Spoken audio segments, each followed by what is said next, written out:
Hello students, welcome to Vats classes. आज हम इस वीडियो में करेंगे chemical properties of non metals, chapter 3 metals and non metals of class 10th NCERT science. ठीक है, तो हम शुरू करते हैं chemical properties of non metals. सबसे पहली केमिकल प्रॉपर्टी क्या होती है? रासायनिक विशेषताएं बोलते हैं केमिकल प्रॉपर्टीज को। तो अधातु की रासायनिक अभिक्रियाएं हम इस वीडियोस में पढ़ेंगे।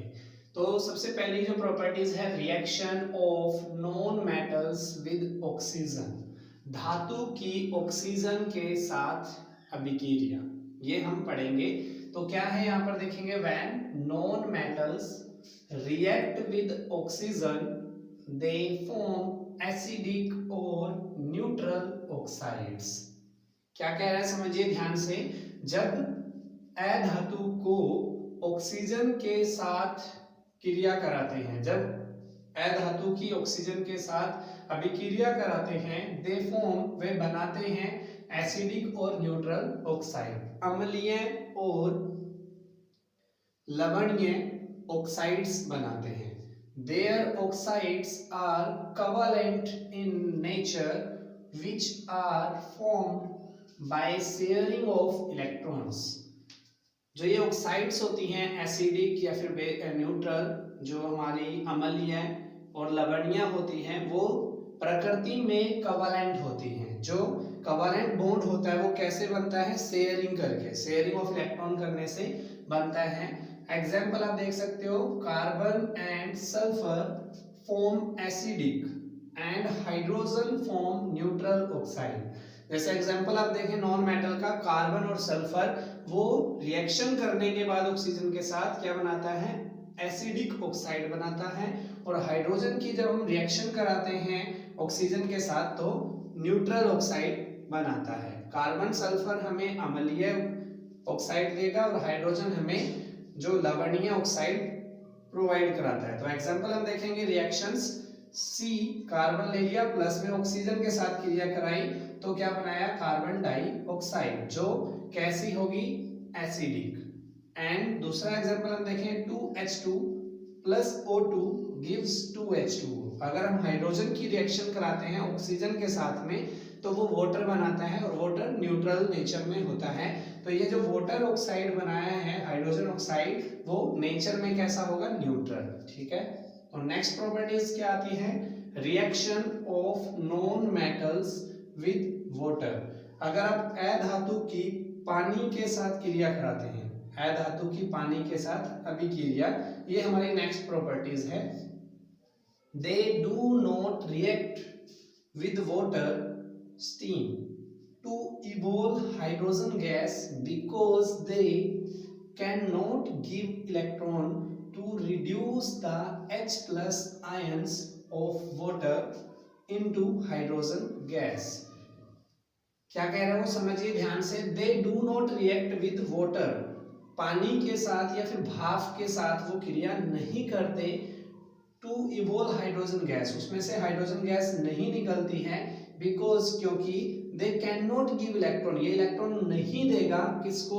H प्लस आयन को, वाटर के क्या करने के लिए? हाइड्रोजन गैस में कन्वर्ट करने के लिए। ठीक है, तो इलेक्ट्रॉन जब उसको नहीं मिलेगा तो वो हाइड्रोजन गैस नहीं बना सकता, H प्लस आयन जो होगा। इसलिए जो नॉन मेटल होता है, अधातु होता है, वो पानी के साथ क्रिया नहीं करता। Next properties, reactions of non metals with dilute acid. अधातु की डिल्यूट एसिड, अम्ल के साथ अभिक्रिया। They do not react with dilute acid because they do not displace hydrogen from acid and no hydrogen gas is evolved. क्या कह रहा है वो? तो यहां पर बता रहा है कि हाइड्रोजन जो है डिस्प्लेस नहीं कर पाता एसिड के अंदर से और हाइड्रोजन गैस वहां से इवॉल्व नहीं होती। मतलब ये डिल्यूट एसिड के साथ जो अधातु होती है वो क्रिया नहीं करती, क्योंकि वो डिस्प्लेस नहीं कर पाता हाइड्रोजन एसिड के अंदर से और कोई हाइड्रोजन गैस इवॉल्व नहीं होगी। नेक्स्ट प्रॉपर्टीज हमारी आती है fourth. Reaction of non metals with chlorine, अधातु की क्लोरीन के साथ अभिक्रिया। They react with chlorine to form covalent chlorides which do not conduct electricity। अधातु की जब क्लोरीन के साथ क्रिया कराई जाती है तो वो covalent chlorides बनाता है जिसके अंदर से विद्युत पास नहीं होती, विद्युत नहीं गुजरती, जो अपने अंदर से इलेक्ट्रिसिटी को पास होने नहीं देता। देयर क्लोराइड्स आर लिक्विड और गैसेस, जो लिक्विड और गैसेस की फॉर्म में मिलेंगी जितनी क्लोरीन नॉन मेटल्स की होंगी। नॉन मेटल की क्लोराइड जो बनेंगी वो कैसी होंगी, या तो द्रव या फिर गैस अवस्था में। एग्जाम्पल आप देख सकते हो, जैसे फास्फोरस ले लिया हमने, फास्फोरस की क्लोरीन के साथ रिएक्शन कराई तो फास्फोरस ट्राइक्लोराइड बन रहा है जो लिक्विड फॉर्म में होगा। ठीक है, अगर हम हाइड्रोजन की रिएक्शन कराते हैं क्लोरीन के साथ में तो हाइड्रोजन क्लोराइड बनता है, हाइड्रोक्लोरिक एसिड जिसको बोलते हैं, ये गैस फॉर्म में मिलता है। तो आपको बताया गया था कि जो हमारी क्लोराइड्स होंगी बनने वाली नॉन मेटल के साथ में, वो या तो लिक्विड में होंगी या फिर किस में होंगी, गैस में। दोनों आपके सामने यहाँ पर आपको एग्जांपल के साथ दिखाई गई है।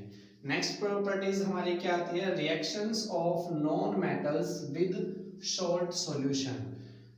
अधातु की दूसरे द्रव के साथ या विलयन के साथ, दूसरे लवण सॉल्यूशन के साथ जब क्रिया कराते हैं तो क्या होता है, in this reactions more reactive non metal can displace less reactive non metal from its salt solution. इस रिएक्शन के अंदर क्या होता है, जो मोर रिएक्टिव नॉन मेटल होगा वो लेस रिएक्टिव नॉन मेटल को डिस्प्लेस करेगा उसके साल्ट सॉल्यूशन से। जो हमारी डिस्प्लेसमेंट रिएक्शन होती है वो इसके अंदर आप देख सकते हैं। जैसे सोडियम ब्रोमाइड की रिएक्शन कराएंगे क्लोरीन के साथ में, रिएक्शन करने के बाद हमें मिलेगा सोडियम क्लोराइड प्लस में Br2 हमारा निकलेगा, इवोल्व होगा। नेक्स्ट हमारी जो रिएक्शंस आती है वो आती है reactions of non metals with hydrogen. अधातु की हाइड्रोजन के साथ अभिक्रिया, तो they react with hydrogen to form covalent hydride because their atoms cannot give electron to hydrogen atoms to form hydride ion। क्या कह रहा है वो देखिए, ध्यान से समझिए। वो हाइड्रोजन के साथ क्रिया करा करके, नॉन मेटल की हाइड्रोजन के साथ जब क्रिया होती है तो कोवैलेंट हाइड्राइड बनाता है। क्यों बनाता है, क्योंकि जो नॉन मेटल के एटम होते हैं वो इलेक्ट्रॉन नहीं देते हाइड्रोजन एटम को, क्या बनने के लिए, हाइड्राइड आयन बनाने के लिए। देयर हाइड्राइड्स आर लिक्विड और गैसेस, ये जो नॉन मेटल की हाइड्राइड भी होगी वो लिक्विड और गैस फॉर्म में होगी। जैसे हमने रिएक्शंस कराई नाइट्रोजन की हाइड्रोजन के साथ आयरन की प्रेजेंस में, तो अमोनिया गैस बनती है। ठीक है, ये थी हमारी chemical properties of non metals.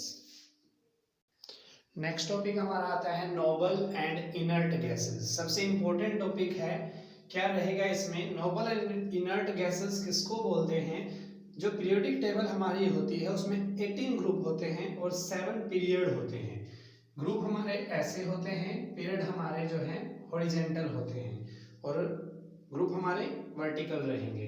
तो इसी के रिगार्डिंग है नोबल एंड इनर्ट गैसेस किसको बोलते हैं, जो ग्रुप सबसे मोर स्टेबल और अनरिएक्टिव होता है उसी को बोलते हैं नोबल एंड इनर्ट गैसेस।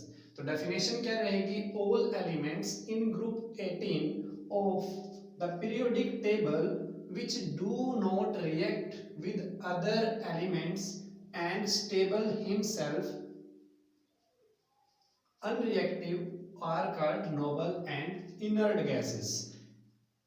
जितने भी तत्व होते हैं ग्रुप 18 में, जो पीरियोडिक टेबल का ग्रुप 18 है उसके जितने भी तत्व हैं वो ना तो किसी दूसरे एलिमेंट से अभिक्रिया करते हैं और खुद ही क्या होते हैं, वो स्टेबल होते हैं, अनरिएक्टिव होते हैं, किसी दूसरे से क्रिया नहीं करते, उनको हम क्या कहते हैं, नोबल एंड इनर्ट गैसेस।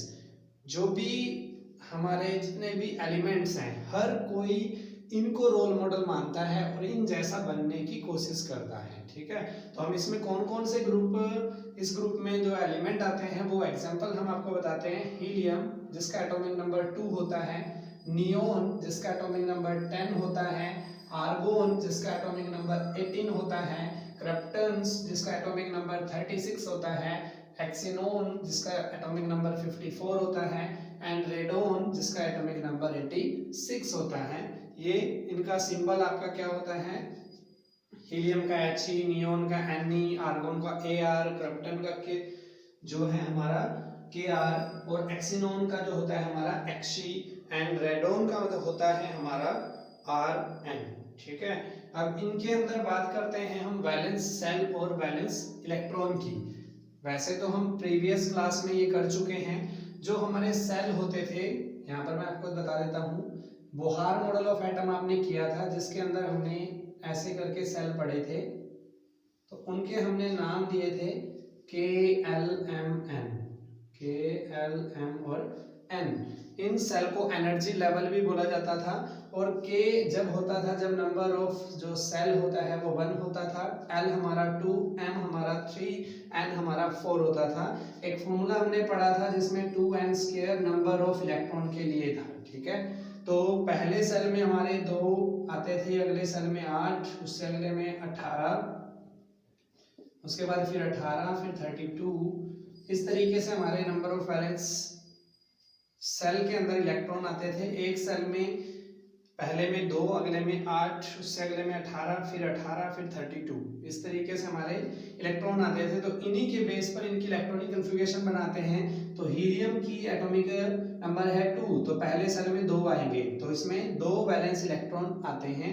जो लास्ट सेल होता है उसको वैलेंस सेल बोलते हैं, और उसके अंदर जो नंबर ऑफ इलेक्ट्रॉन होंगे वही वैलेंस इलेक्ट्रॉन कहलाएगा। ठीक है, तो हीलियम के अंदर कितना है, 2। उसके बाद हम देखते हैं नियोन का एटॉमिक नंबर होता है 10, और 10 के हिसाब से हम कैसे बनाएंगे, पहले में 2, नेक्स्ट में 8, तो नेक्स्ट में 8 आ रहा है। उसके बाद हम बात करेंगे आर्गोन की। आर्गोन का एटॉमिक नंबर 18 होता है, तो पहले में 2, फिर 8, और फिर बचेंगे कितने, 8। ठीक है, इस तरीके से आप इन सबकी इलेक्ट्रॉनिक कन्फिगरेशन जब बनाओगे तो आप ये देखोगे कि सिर्फ हीलियम में वैलेंस इलेक्ट्रॉन 2 होते हैं, अदर्स में हमारे वैलेंस इलेक्ट्रॉन 8 होते हैं। क्लियर है, ये आपकी बुक्स में आप देख सकते हैं आसानी से, वहां से समझ जाओगे। सबकी इलेक्ट्रॉनिक कन्फिगरेशन मैं नहीं बनवा रहा हूँ, बाकी आप अपने आप बना के देखेंगे। तो यहाँ पर क्या पता चलता है, जब हमने इलेक्ट्रॉनिक कन्फिगरेशन चेकआउट की, वीडियो को पॉज करके आप नोट्स बना सकते हैं, बनाते रहा कीजिए। तो हम जैसे देखते हैं, इनको इलेक्ट्रॉनिक कन्फिगरेशन हमने देखी, तो यहाँ से पता चला कि वैलेंस इलेक्ट्रॉन जो हैं वो या तो 2 आते हैं सिर्फ हीलियम में, और 8 बाकी अदर जितने भी ग्रुप 18 के एलिमेंट्स हैं उनके अंदर वैलेंस इलेक्ट्रॉन कितने रहते हैं, 8 रहते हैं।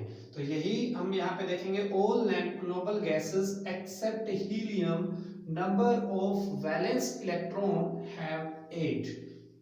सभी नोबल गैसेस सिर्फ हीलियम को छोड़ करके सबके वैलेंस इलेक्ट्रॉन कितने हैं, 8 हैं।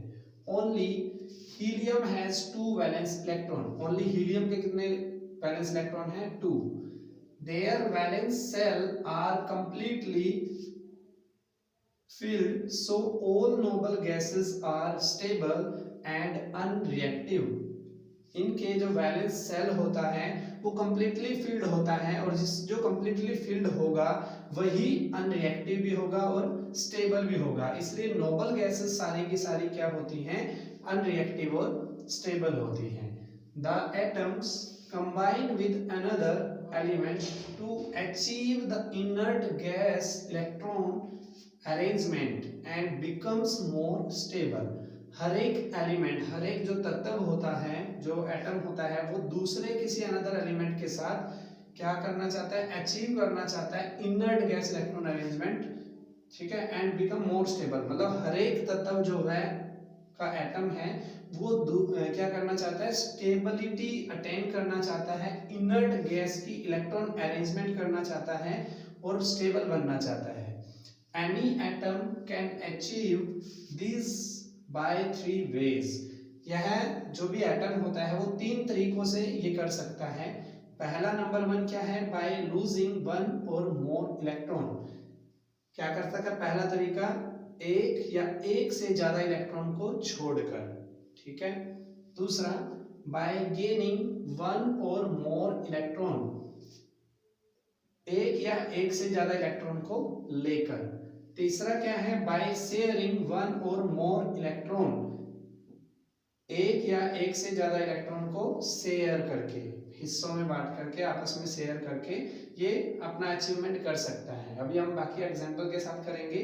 नोट, क्या पता चलता है यहाँ से, the reactivity of an elements depend upon the tendency to attain a completely filled valence shell. जो किसी एलिमेंट तत्व होता है उसकी रिएक्टिविटी, जो क्रियाशीलता होती है, वो निर्भर करती है उसकी अक्षमता पर कि वो अटेन से कंप्लीटली फिल्ड वैलेंस सेल, कितना जल्दी वो कंप्लीटली फिल्ड वैलेंस सेल को कर पाता है। वैलेंस सेल को कंप्लीट कैसे कर पाता है, वो उसकी टेंडेंसी के ऊपर निर्भर करती है, रिएक्टिविटी ऑफ एन एलिमेंट। इन्हीं जो तीन हमने वेज पढ़े हैं, मेथड पढ़े हैं, जिनके द्वारा कोई भी एलिमेंट जो है नोबल गैस की कॉन्फ़िगरेशन को या अरेंजमेंट को अचीव कर पाता है या फिर स्टेबल बन पाता है, तो इन्हीं के ऊपर टाइप्स ऑफ बॉन्ड हम जो पढ़ेंगे वो नेक्स्ट वीडियो में पढ़ेंगे।